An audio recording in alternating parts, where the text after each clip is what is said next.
From the earliest dawn of history, the whispers of injustice have tried to silence us, to diminish our worth, to tell us where we belong.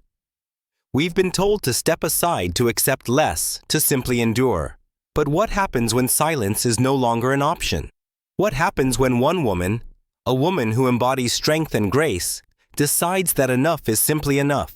This isn't just a story about a high-end boutique or a misplaced judgment. This is a story for every black voice that's been dismissed, every spirit that's been underestimated, every dream that's been told, it's not enough. Today we're diving deep into a moment that sparked a revolution of dignity, when a quiet encounter in a temple of luxury ripped open the very fabric of prejudice. Get ready, because you're about to witness how one woman's unwavering stand sent shockwaves through an entire industry, forever changing the way we see ourselves and demanding that the world see us too.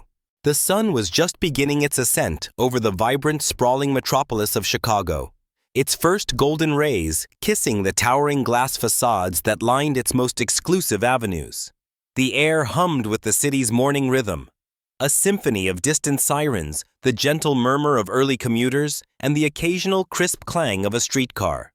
Amidst this symphony, tucked away on a cobblestone stretch, known only to a select few, stood an establishment that didn't just sell luxury. It breathed it. Its name, the Gilded Lily, embossed in shimmering platinum on a sleek black granite plaque, was a whispered promise of exclusivity, a symbol of a world beyond most people's wildest dreams. Step inside, and the city's clamor vanished. The atmosphere was a stark, almost unnerving contrast to the bustling street outside. Polished obsidian floors stretched out in every direction, reflecting the soft, ethereal glow of crystal chandeliers that hung like frozen tears from the vaulted ceilings. The air itself seemed to hum with an invisible, costly energy, saturated with the faint, complex scent of rare orchids and aged leather. A subtle, intentional perfume, an invisible marker of wealth that enveloped you the moment you crossed the threshold. Mannequins draped in garments that could genuinely fund a year of college tuition for a small family stood like silent sentinels, their poses stiff, their gazes seemingly judgmental, the staff moving with practiced grace. Their every step, a rehearsed ballet, spoke in hushed tones, their voices muted to match the reverent silence of the space. This was not merely a store. This was a temple of unattainable luxury, and only those deemed worthy were allowed to truly exist within its sacred walls. And then she arrived. Her name was Eleanor Vance. Now Eleanor wasn't adorned in the typical haute couture one might expect at the Gilded Lily. Today, she wore a comfortable charcoal gray sweater, her favorite well-worn jeans, and a pair of sensible, slightly scuffed leather sneakers, the kind that had seen countless community meetings, late-night advocacy sessions, and quiet moments of reflection. Eleanor was a pillar in her community, a respected advocate and mentor whose work touched countless lives, whose elegance stemmed not from designer labels, but from the quiet power of her conviction and the profound impact she had on others. She wasn't seeking status. She was on a mission for a meaningful gift. Perhaps for a deserving young woman, she mentored a scholarship recipient whose dreams she championed. As Eleanor stepped onto the polished floors, the initial politeness from the sales associate, a man in his early 30s with impeccably coiffed hair and a smile that didn't quite reach his eyes, was palpable, almost performative. But then it shifted. Oh, how quickly it shifted. His gaze, initially scanning her, politely lingered for a fraction of a second too long on her comfortable sneakers, then flickered upwards, meeting her eyes with a micro-expression Eleanor knew all too well. A flicker of assessment, followed by a subtle, almost imperceptible dismissal. He exchanged a quick knowing glance with a female colleague who stood a few feet away, clutching a slim silver clipboard. It was a silent communication, a coded message that seemed to say, "Anomaly detected. Proceed with caution." Eleanor felt a familiar, uncomfortable chill settle over her despite the warmth of the boutique. She was in their silent judgment, an outsider, an anomaly, who simply did not belong in their curated world of privilege. The questions began. Not outright rude, no. They were far too refined for that. Instead, they were veiled, almost too polite, designed to subtly probe to determine if she was worthy of their time. "Welcome to the Gilded Lily. The male associate began, his voice smooth as silk.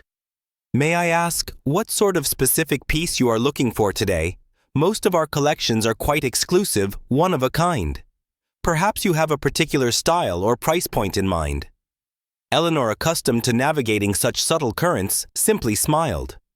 I'm looking for a truly special handbag, she replied, her voice calm and clear. Something elegant and timeless for a very deserving young woman. His smile tightened, a barely perceptible shift. He glanced again at her sneakers. Ah, a gift, he mused, a hint of something unreadable in his tone. Well, our pieces, as I mentioned, are quite rare. They represent a significant investment. May I ask what sort of budget you are working with? It would help me guide you more efficiently. The word budget hung in the air, weighted with an unspoken implication. A gentle but firm velvet rope designed to keep her on the right side of their exclusive world. It was a subtle, almost imperceptible test, a quiet challenge, and Eleanor knew in that moment that this was just the beginning. Eleanor, maintaining her calm facade, gently steered the conversation and the associate towards a display shimmering in the soft, diffused light. There, nestled amongst other exquisite pieces, was it a handbag of striking sapphire blue leather, its design both bold and timeless. A piece that spoke of quiet confidence rather than ostentatious display. It was exactly what she envisioned for the young woman she mentored. A symbol of potential, of aspiration, a beacon of refined strength. That one, Eleanor indicated, her voice clear. The sapphire blue. May I see it closer?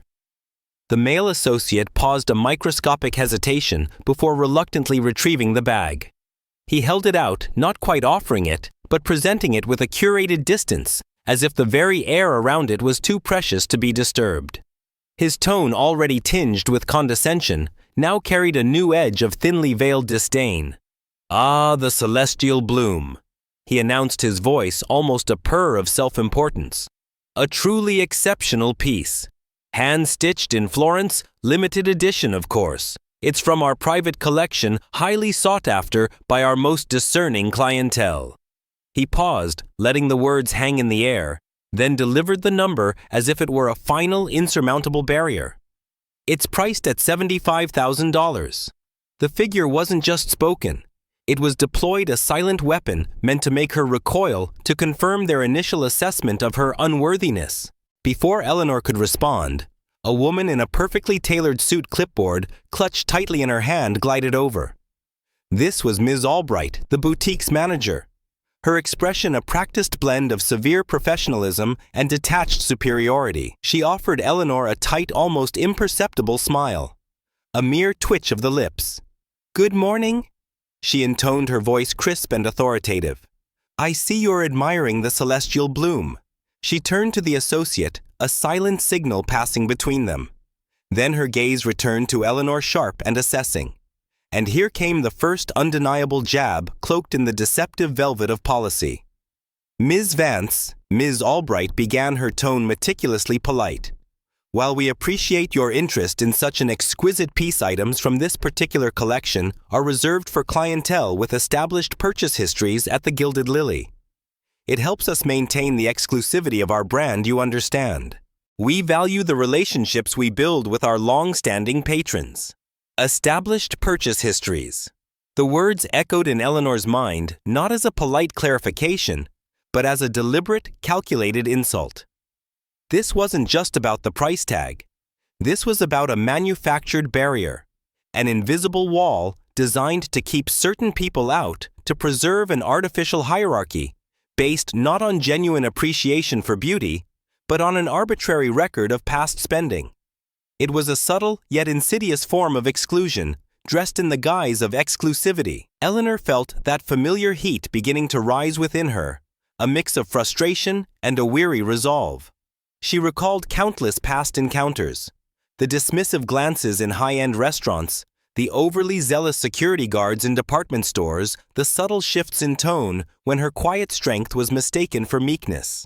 She thought of the young people she mentored, their bright eyes dimmed by similar experiences, their dreams chipped away by societal assumptions about their worth. But the final insult was yet to come. "Of course, Ms. Albright continued, her voice unwavering.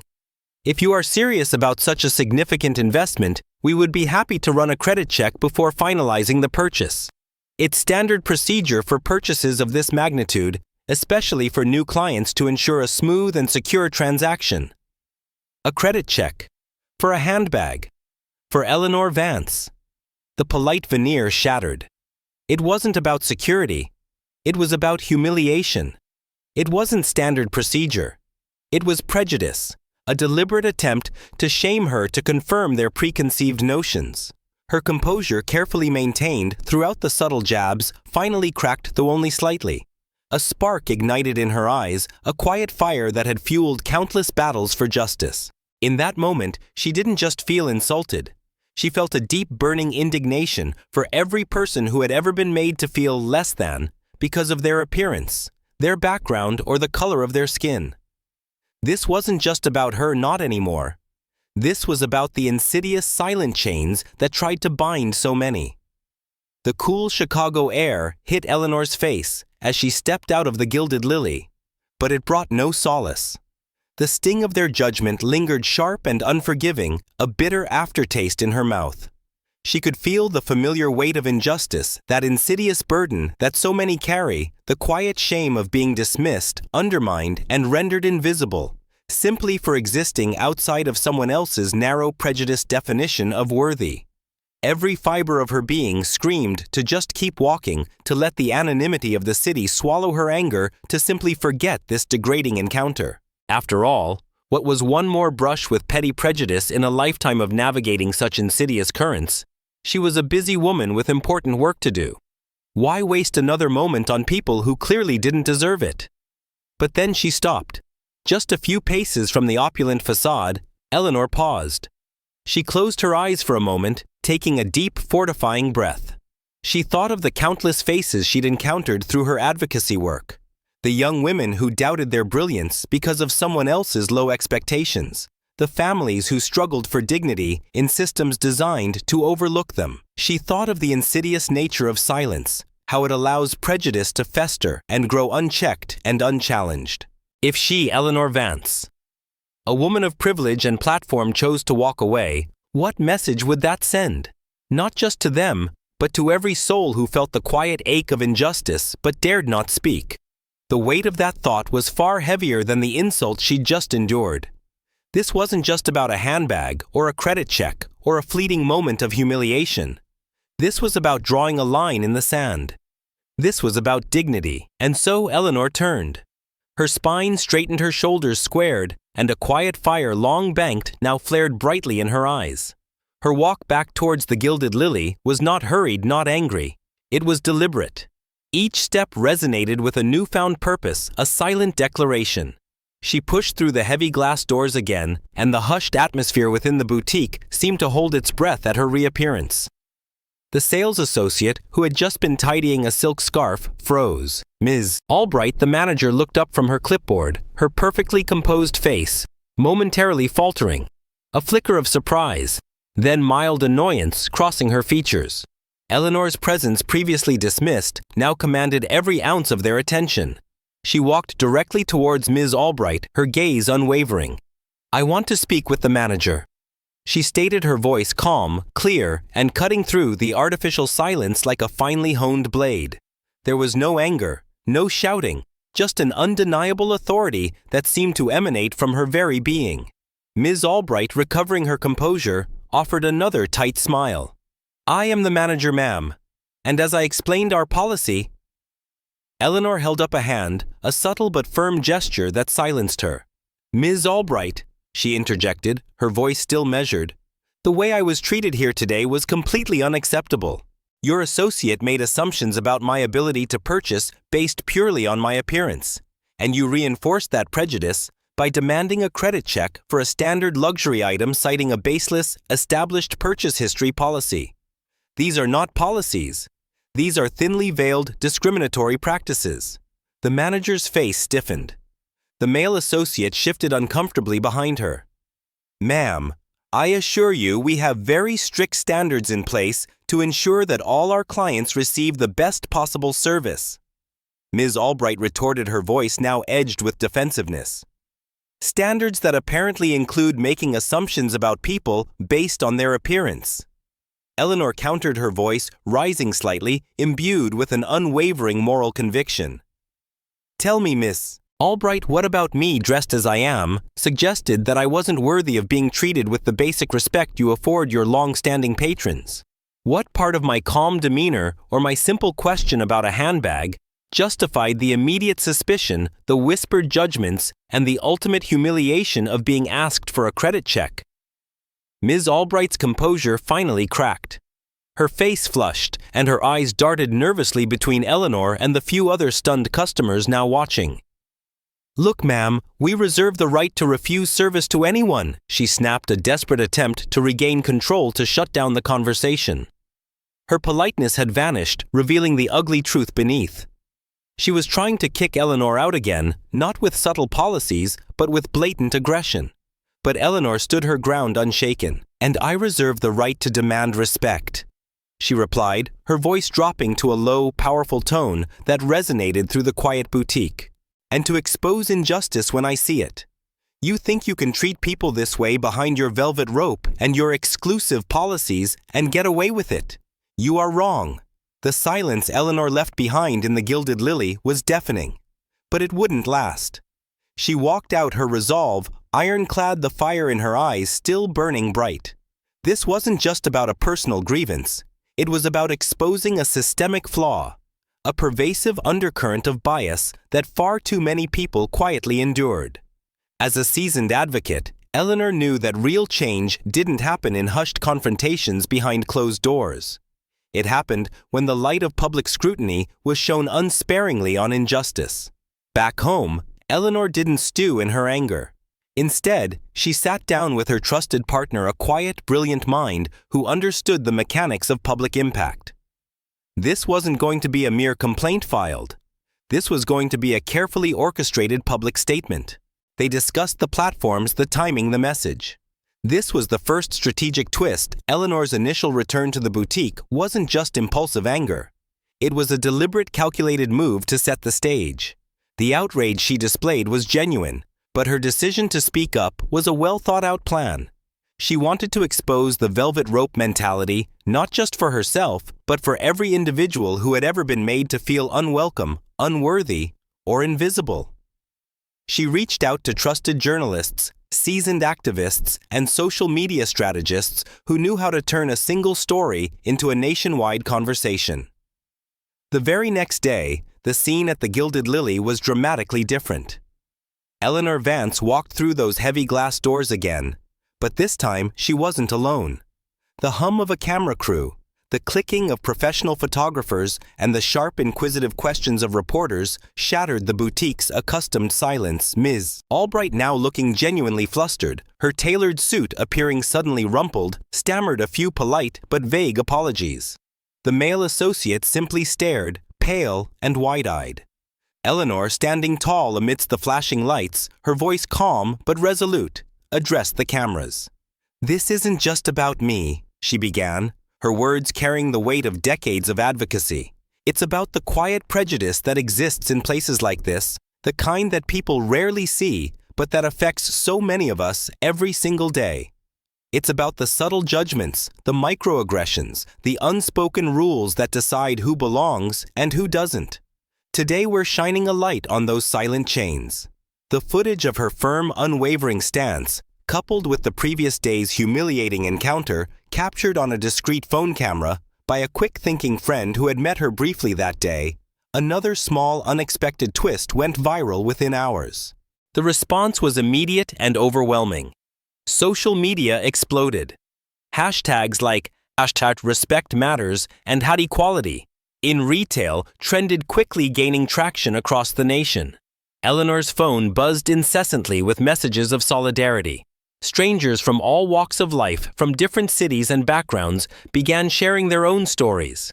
poignant, infuriating, and heartbreaking accounts of being dismissed, ignored, or actively discriminated against in stores, restaurants, and public spaces. A young woman recounted being followed by security in a high-end department store despite being a regular customer. A disabled veteran shared how he was refused service in a fancy car dealership because of his disheveled appearance. The floodgates had opened.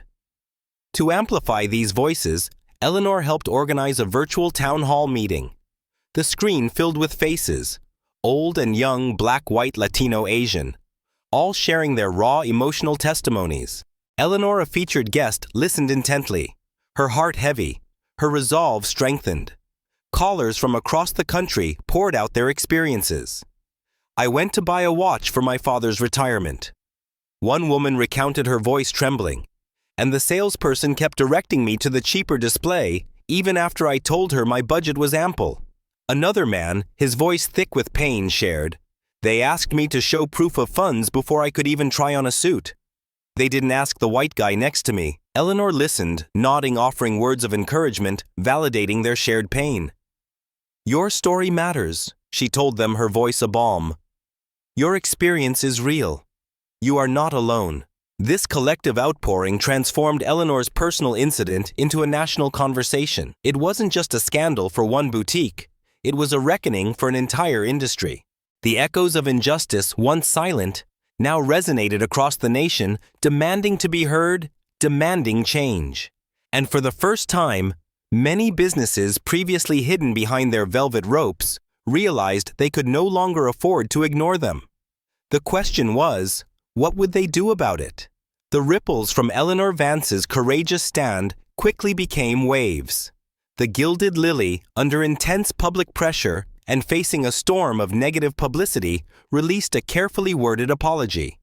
It was boilerplate filled with corporate jargon about regretting any misunderstanding and reaffirming our commitment to customer satisfaction. They announced new comprehensive diversity and inclusion training programs for all staff, a promise that sounded good on paper, but left Eleanor and many others cautiously skeptical. Would it be truly transformative or just a performative gesture to quiet the noise? But the story didn't end with the Gilded Lily's reactive mea culpa. This was the true power of Eleanor's action. It ignited a broader conversation within the luxury retail sector and beyond. Other high-end brands, acutely aware of the shifting public sentiment and the potential for similar backlash, began to reflect on their own practices. Suddenly, press releases about unwavering commitment to inclusivity and fostering a welcoming environment for all clientele started appearing from companies that had previously defined themselves by their exclusivity. It was a clear signal the old rules were being challenged, and the silence that had long protected subtle biases was finally being broken. Eleanor, however, understood that real change wasn't measured in press releases or polite apologies. Real change was a cultural shift, a slow, often painful evolution of hearts and minds. The deluge of messages continued to pour in. From young students inspired by her bravery, from seasoned professionals who finally felt validated in their own struggles, from everyday people who simply wanted to say, "Thank you for speaking for me." She spent hours reading them, each message a poignant reminder of why she had chosen not to walk away. She took to her own social media channels, not to gloat, but to reinforce the deeper message. "This isn't a victory lap," she wrote in a powerful post that resonated with millions. "This is a reminder that dignity is not a privilege, it is a right. And when we speak up, when we share our stories, we make it harder for prejudice to hide. We chip away at those velvet ropes that seek to divide us. The work continues, but our collective voices are a force for change." She stressed that while the battle with the Gilded Lily had taken a step forward, the broader war against systemic bias was far from over. It was a continuous fight, demanding vigilance, courage, and unwavering solidarity. As Eleanor leaned back in her chair, a sense of calm settled over her. This wasn't the end. There would be more challenges, more moments of frustration, more battles to fight. Change was never easy. It was slow, often painful, filled with setbacks and obstacles. But it was happening. She could feel it, see it in the shifting responses, hear it in the courageous voices of those who had found the strength to speak their truth. She thought of the young people who had reached out to her, the ones who had said they felt seen because of what she had done. She thought of the countless faces from the town hall, their voices filled with pain, but also with hope. And that was enough to keep her moving forward. Enough to keep her fighting. For herself, for others, for a world that saw everyone as deserving of respect and dignity, regardless of their appearance, their background, or the thickness of their wallet. Because at the end of the day, that was what mattered most. And so the sun sets on another day in Chicago, but the fight for dignity, sparked by Eleanor Vance's unwavering courage, continues to shine brightly. Her story is a stark, undeniable reminder that true worth is not measured by the labels we wear or the price tags we can afford. It's measured by the strength of our spirit, the conviction of our voice, and the power of our collective stand against the subtle, insidious chains of prejudice. To every Black woman, every Black man, every person of color who has ever felt overlooked, dismissed, or underestimated, your experiences are valid. Your feelings are real. And your voice, just like Eleanor's, holds the power to dismantle those velvet ropes, to shatter those silent chains. Never forget your inherent worth.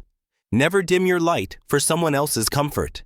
And never ever stop demanding the respect and dignity you deserve. Thank you for watching this video. If you liked it and want more stories like this, be sure to subscribe to the channel so you don't miss new episodes. Share this video with your friends and family.